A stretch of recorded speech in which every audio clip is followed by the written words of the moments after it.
Hello everyone, welcome to Learning Spot by Mehak. So today we are going to cover our topic RBI, Reserve Bank of India. ये हमारा topic banking and financial institutions के साथ related है, ठीक है। और ये topic BCom, MCom, MBA, BBA, banking and insurance subject के लिए इम्पोर्टेंट है, ठीक है। और प्लस एनटीए यूजीसी नेट के लिए भी ये पेपर 2 कॉमर्स के लिए इम्पोर्टेंट टॉपिक है, ठीक है। इससे पहले हमने हिस्ट्री ऑफ बैंकिंग वाला टॉपिक कवर किया। अगर आपने अभी तक वो वीडियो नहीं देखी तो आप वो टॉपिक भी कवर कीजिए, ठीक है। अभी करते हैं हम start RBI reserve bank of India. उससे पहले आप प्लीज चैनल को सब्सक्राइब कर लीजिए, learning spot by Mahak.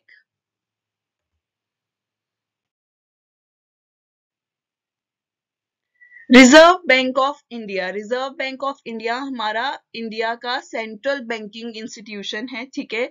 Central bank जिसे हम बोलते हैं, ठीक है। हर कंट्री का एक सेंट्रल बैंक होता है, जैसे यूएस में फेडरल बैंक है, ऐसे ही इंडिया के लिए रिजर्व बैंक ऑफ इंडिया हमारा सेंट्रल बैंक है। अभी सेंट्रल बैंक का मतलब क्या है, ठीक है। पूरा बैंकिंग सिस्टम कंट्रोल और मैनेज करना, पूरा मॉनेटरी पॉलिसीज बनाना, ठीक है। इंडियन इकोनॉमी में मनी सप्लाई को कंट्रोल करना प्लस मैनेज करना, ठीक है। ये सेंट्रल बैंक का काम होता है। प्लस ये एक स्टैट्यूटरी बॉडी है जो रिस्पॉन्सिबल है फॉर इशूइंग करेंसी नोट्स, ठीक है। और जो प्रिंट करने का काम भी इसी का है, ठीक है। पूरा इंडिया में मनी सप्लाई को कंट्रोल करना, मॉनेटरी पॉलिसीज बनाना, ठीक है, उसको कंट्रोल करना, मैनेज करना, बैंकिंग सिस्टम को मैनेज करने का काम होता है सेंट्रल बैंक का, ठीक है। तो अभी सेंट्रल बैंक एस्टेब्लिश कब हुआ, ठीक है। फर्स्ट पॉइंट, एस्टेब्लिश हुआ 1 अप्रैल 1935 को central bank reserve bank of India establish हुआ। अभी ये किसके अंडर काम करता है, किन आरबीआई एक्ट 1934 पास किया गया, ठीक है। ये एक एक्ट बना है जिसके प्रोविजंस के अंडर आरबीआई काम करेगा। मींस एक्ट में जो जो प्रोविजंस है उसके बाहर जाके आरबीआई काम नहीं कर सकता, ठीक है। तो आरबीआई एक्ट 1934, सेकेंड पॉइंट, किसके प्रोविजंस के अंडर आरबीआई काम करता है, आरबीआई एक्ट 1934। अभी ये जो आरबीआई एस्टेब्लिश हुआ, किसकी रिकमेंडेशन पे ये एस्टेब्लिश हुआ, हिल्टन यंग कमीशन के रिकमेंडेशन पे ये एस्टेब्लिश हुआ। थर्ड पॉइंट जो आपने यहाँ पे याद रखना है, ठीक है। अभी फोर्थ पॉइंट यहाँ पे आता है, इसका हेड ऑफिस कहाँ है। करंटली अगर हम बात करें, इसका हेड ऑफिस है मुंबई में, ठीक है। अभी उससे पहले भी कहीं और भी था, हाँ जी। 1935 से लेके 1937 तक कोलकाता में था, ठीक है। ये चीज आपने याद रखनी है। अभी मुंबई में है 1937 से अभी तक, ठीक है। और ये मुंबई में ही रहेगा आगे भी, ठीक है। और उससे पहले कहाँ पे था, कलकत्ता में था, ठीक है। फोर्थ पॉइंट जो आपने याद रखना है, हेड ऑफिस जिसे हम सेंट्रल ऑफिस भी बोलते हैं, जहां पे बैठ के गवर्नर साहब सारी पॉलिसीज फॉर्मुलेट करते हैं, ठीक है। तो कहाँ पे है, मुंबई में है, ठीक है। अभी 1935 में जब आरबीआई स्टैब्लिश हुआ, ये प्राइवेटली ओन्ड था, ठीक है। मींस प्राइवेट शेयर होल्डर्स थे इसके, गवर्नमेंट का ऑनरशिप नहीं था आरबीआई में। अभी गवर्नमेंट ने कब ऑनरशिप लिया आरबीआई का, बेसिकली पूरा इंडियन इकोनॉमी को कंट्रोल कर रहा है, तो ये गवर्नमेंट का काम है कंट्रोल करना। तो गवर्नमेंट ने कब इसको कंट्रोल किया, कब अपने अंडर लिया, कब ऑनर बनी गवर्नमेंट, ये 1949 में आरबीआई हुआ नेशनलाइज। फिफ्थ पॉइंट जो आपने याद रखना है, नेशनलाइजेशन का मतलब है गवर्नमेंट ऑनर बन गई फुल्ली, ठीक है। 100% जो शेयर है वो गवर्नमेंट के अंडर आ गया आरबीआई का। नेशनलाइज हुआ 1949 में, 1 जनवरी 1949 में, fully owned by the government of India. अभी आरबीआई का हेड ऑफिस तो मुंबई में है, ठीक है। और कहीं भी इसके हेडक्वार्टर्स हैं, ठीक है, या कोई ऑफिसेज वगैरह है, यस। आरबीआई के 27 रीजनल ऑफिस है, ठीक है। ज्यादातर स्टेट कैपिटल्स में ये एस्टेब्लिश हैं, ठीक है। 4 सब ऑफिसेज हैं, ठीक है। एक है हमारा चेन्नई में, दूसरा कोलकाता में, तीसरा मुंबई में,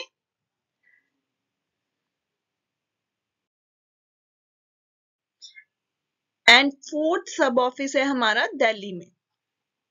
ठीक है, टोटल 4 सब ऑफिसेज हैं। ठीक है, एक है चेन्नई में, दूसरा कोलकाता में, तीसरा मुंबई में, चौथा दिल्ली में। ठीक है, और हेड ऑफिस है मुंबई में। ये चीजें आपने याद रखनी है। टोटल 27 रीजनल ऑफिसेज हैं, 4 सब ऑफिसेज हैं, एक हेडक्वार्टर है मुंबई में जो पहले था कलकत्ता में। ठीक है, तो अभी नेक्स्ट है हमारा प्रिएम्बल।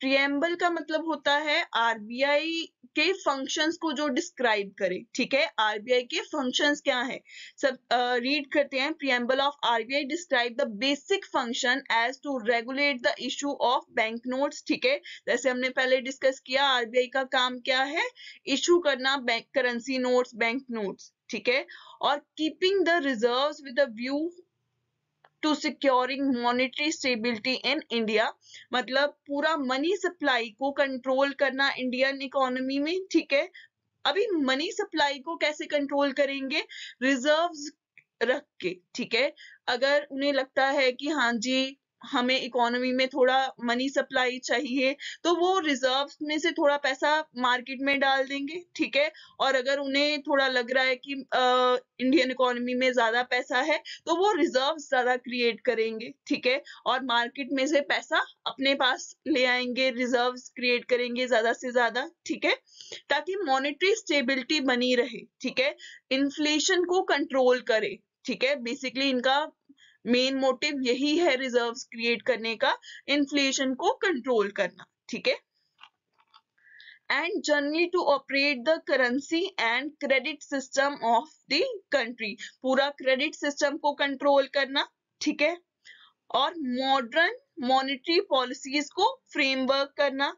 ठीक है, ताकि इकोनॉमी में जैसे जैसे कॉम्प्लेक्स चैलेंजेस आते रहे उसको वो कंट्रोल कर सके। ठीक है, और इन्फ्लेशन को कंट्रोल कर सके। ठीक है, बेसिकली हमारा जो इन्फ्लेशन रेट है वो 4% है। ठीक है, तो यहाँ 2% से नीचे नहीं जाना चाहिए और 6% से ज्यादा नहीं बढ़ना चाहिए। इस चीज को कंट्रोल करना आरबीआई का काम है। ठीक है, और प्राइस स्टेबिलिटी मेंटेन करना। ठीक है, while keeping in the mind the objective of growth, growth भी हो और प्राइस स्टेबिलिटी भी मेंटेन रहे, ये काम होता है आरबीआई का। ये प्रिएम्बल है आरबीआई का। ठीक है,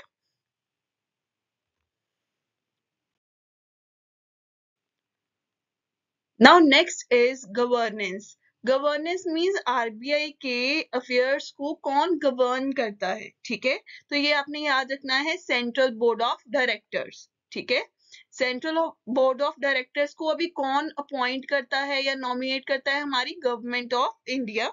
ठीक है, और ये जो सेंट्रल बोर्ड ऑफ डायरेक्टर्स हैं वो किस टाइम के लिए, टाइम पीरियड के लिए अपॉइंट किए जाते हैं, 4 years के लिए।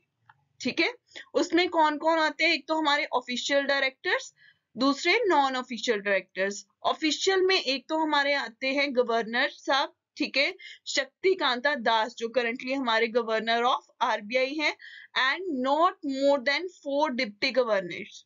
ठीक है, ऑफिशियल डायरेक्टर्स में हमारे governor plus not more than 4 deputy governors.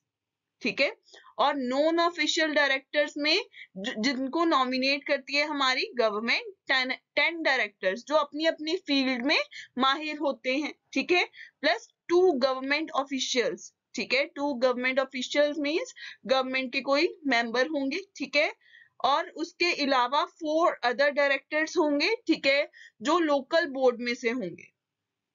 ठीक है, ये एक तरह से सेंट्रल बोर्ड ऑफ डायरेक्टर्स में आते हैं। उसके अलावा एक बोर्ड बनी है। ठीक है, जो एस्टेब्लिश हुई है नवंबर 1994 में। ठीक है, ये बोर्ड बनी है, बोर्ड फॉर फाइनेंशियल सुपरविजन। नाम से ही पता चल रहा है, फाइनेंशियल सुपरविजन मींस सुपरवाइज करना। किसको सुपरवाइज करना, बैंक्स को। ठीक है, RBI perform the supervisory function under the guidance of board for financial supervision. इस एक तरह से आरबीआई का फंक्शन होता है सुपरवाइज करना बैंक्स को, ठीक है। तो उसके लिए उन्होंने क्या किया, एक बोर्ड बना दी, बोर्ड फॉर फाइनेंशियल सुपरविजन। कब बनाई? नवंबर 1994 को बनाई, ठीक है।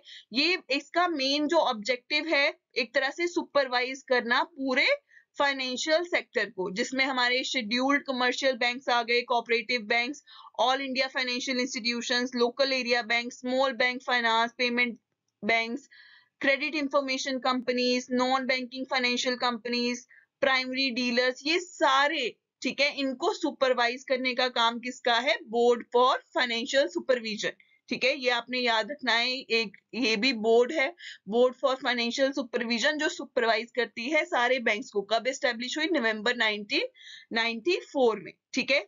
इस बोर्ड का काम होता है हर बैंक को, मतलब हर मंथ एक तरह से नॉर्मली मिलना, ठीक है, मीट करना। The board is required to meet normally once every month, ठीक है।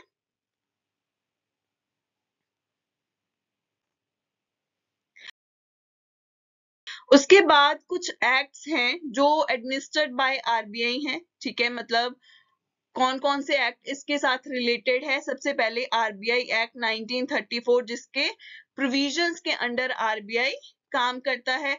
दूसरा इंपॉर्टेंट, बैंकिंग रेगुलेशन एक्ट 1949, ठीक है, जिस एक्ट के अंडर जितने भी हमारे कमर्शियल बैंक्स हैं, ठीक है, वो काम करते हैं, जिनके प्रोविजंस के अंडर वो काम करते हैं, ठीक है। उसके अलावा ये सारे कुछ एक्ट्स हैं जो आरबीआई के अंडर आते हैं, एडमिनिस्टर करता है RBI. Public debt act 1944, government security act 2006, government security regulation 2007, foreign exchange management act 1999, securitization and reconstruction of financial asset and enforcement of security interest act 2002, credit information companies regulation act 2005, factoring regulation act 2011।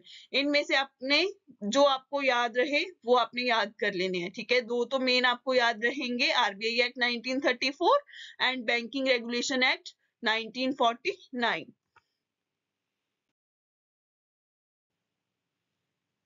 Now next most important topic, subsidiaries of RBI. Subsidy का मतलब होता है कि किसी company के पास अगर 50% से above shares हो, ओनरशिप हो, ठीक है, तो यहाँ पे ये आरबीआई के पास होली ओन्ड सब्सिडरीज है, ठीक है। 5 होली ओन्ड सब्सिडरीज है, मतलब जिसका 100% ओनरशिप आरबीआई के पास है, ठीक है। और एक एसोसिएट है आरबीआई का, एनसीएफ ही। एसोसिएट का मतलब होता है 20% से अबव और 50% से कम, ठीक है, बिलो। तो 20% से 50% के बीच में अगर ओनरशिप हो तो वो हमारा एसोसिएट होता है, ठीक है, एसोसिएट कंपनी। तो आरबीआई का एक एसोसिएट कंपनी है और 5 सब्सिडरीज हैं, ये आपने याद रखना है। 5 सब्सिडरीज जो है 1 बाय 1 हम करते हैं, और ये मोस्ट इंपॉर्टेंट टॉपिक है यहाँ पे आरबीआई के केस में, ठीक है। और ये सब्सिडरीज का क्या काम है, ये भी हम 1 बाय 1 सारा देखते हैं, ठीक है।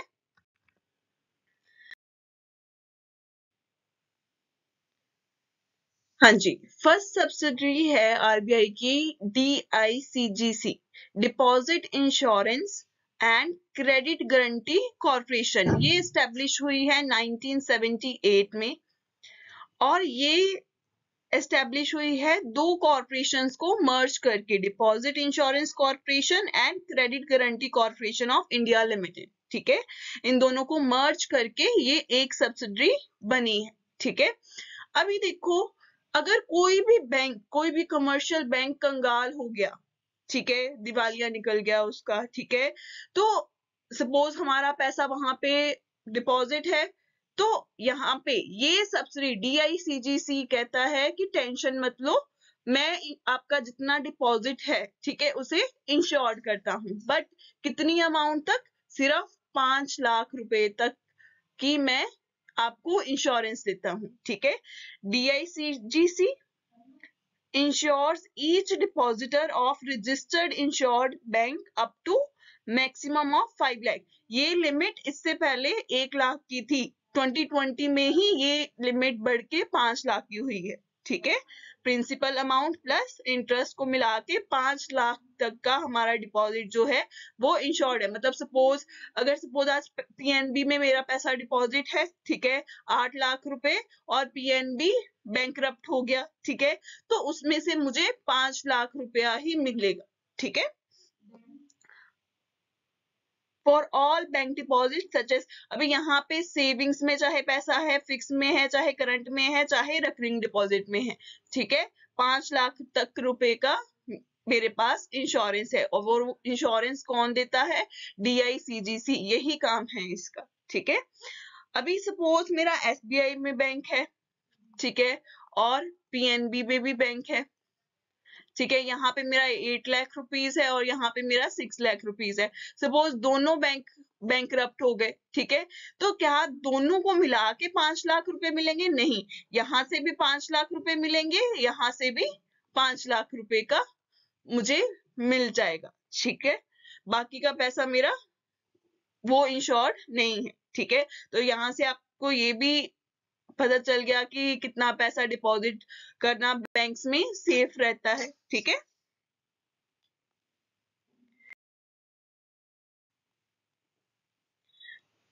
हाँ जी, नेक्स्ट है हमारी subsidy Bharatiya reserve bank note Mudran private limited, BRB and MPL, ठीक है, प्राइवेट लिमिटेड, ठीक है, बट ये होली ओन्ड सब्सिडरी है RBI की, ठीक है।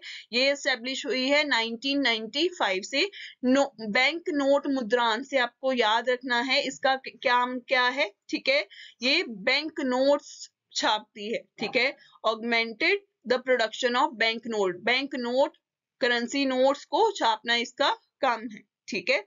ये होली ओन्ड सब्सिडी है RBI की, ठीक है। ये एक तरह से रजिस्टर्ड हुई थी as a private limited company under companies act 1956 में, ठीक है।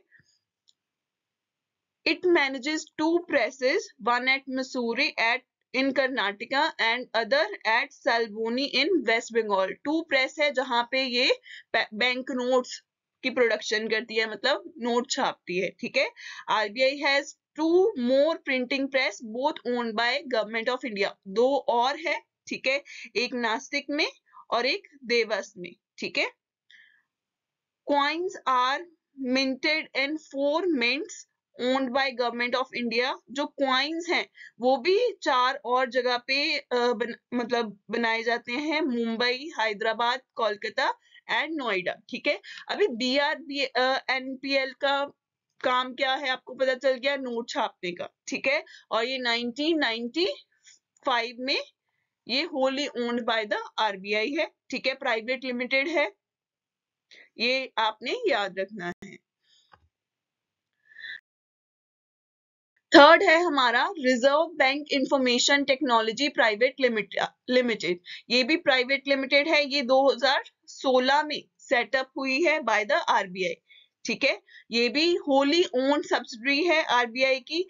अभी इसका काम क्या है, जितनी भी IT रिक्वायरमेंट्स है, इंफॉर्मेशन टेक्नोलॉजी के रिलेटेड जितनी भी रिक्वायरमेंट है, ठीक है, साइबर सिक्योरिटी की जितनी भी रिक्वायरमेंट है, RBI को सारा काम का यही ध्यान रखेगी, ठीक है। जैसे जैसे अभी डिजिटल ट्रांजैक्शन होनी शुरू हुई तो तभी से RBI ने ये एक तरह से सब्सिडी बनाई जो पूरा IT का रिक्वायरमेंट मेंटेन करेगी, ठीक है, उसका ध्यान रखेगी। ये बेसिकली साइबर थ्रेट से, साइबर अटैक से बचाता है, ठीक है।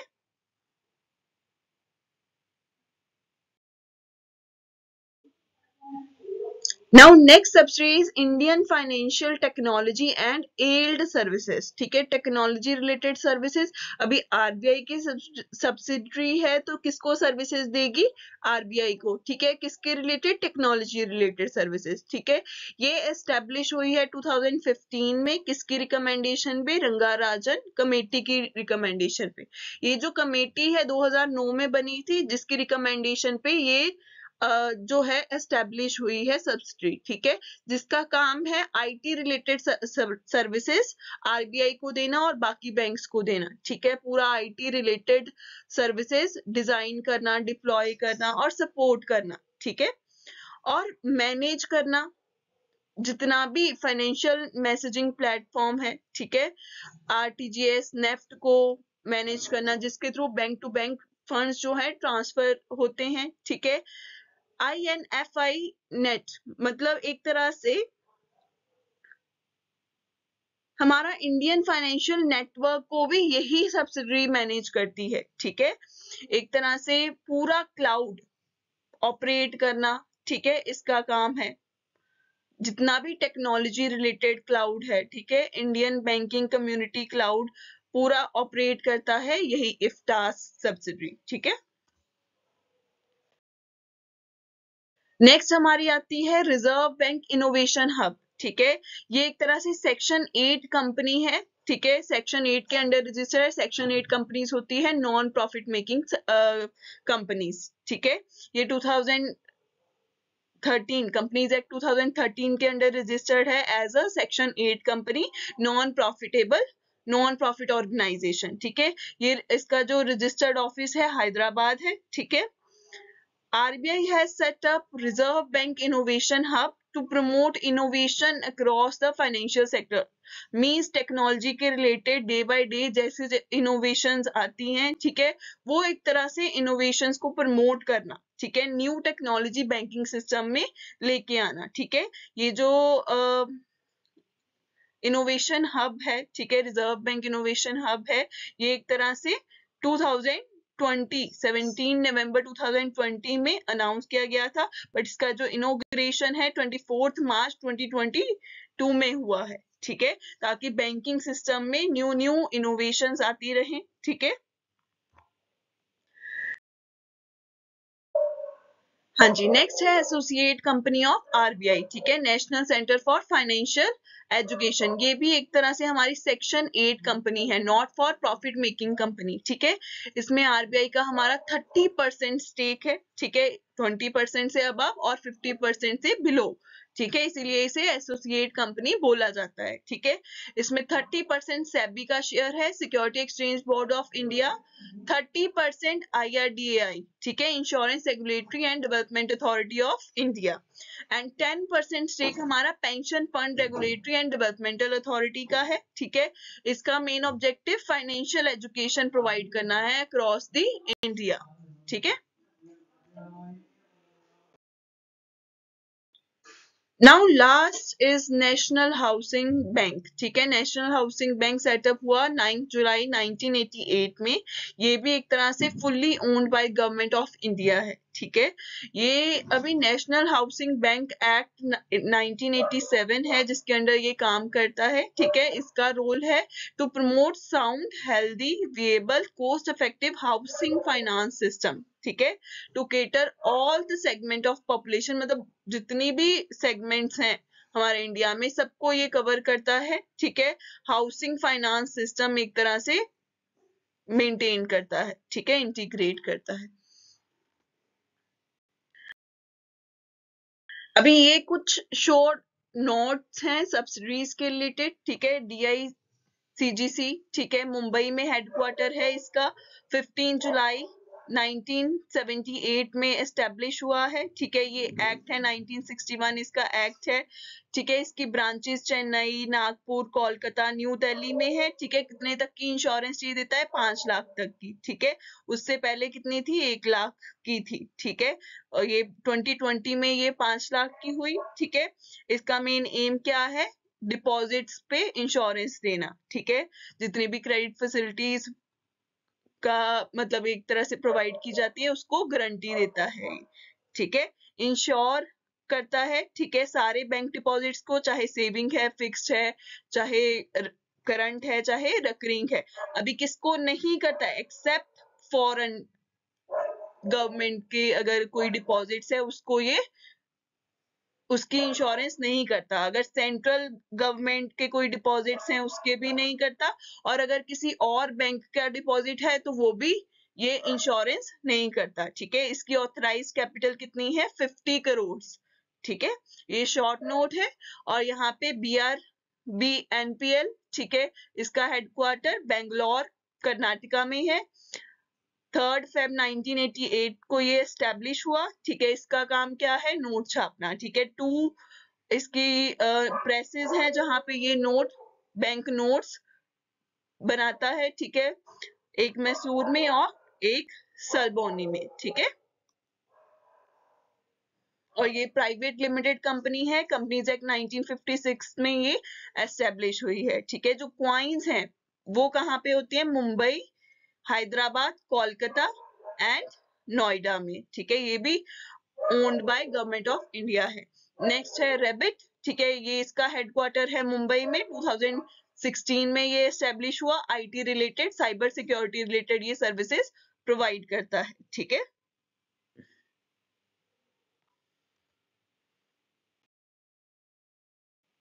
नेक्स्ट इफ्टास, ये 2015 में एस्टेब्लिश हुआ। ठीक है, ये भी एक तरह से आईटी रिलेटेड सर्विसेज ही हमारे आरबीआई को प्रोवाइड करता है। ठीक है, नेफ्ट आरटीजीएस को ये एक तरह से करता है। किसकी रिकमेंडेशन पे बना?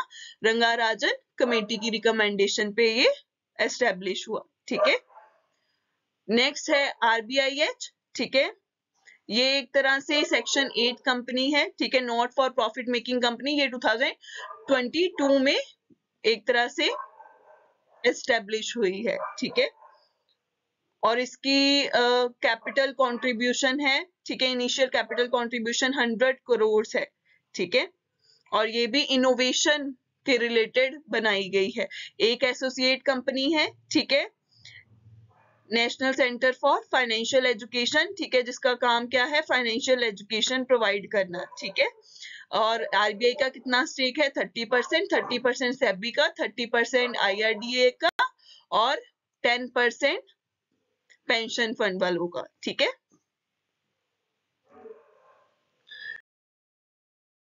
Thank you. अगर आपको वीडियो अच्छी लगी है तो please like, comment, share and subscribe learning spot by Mahak.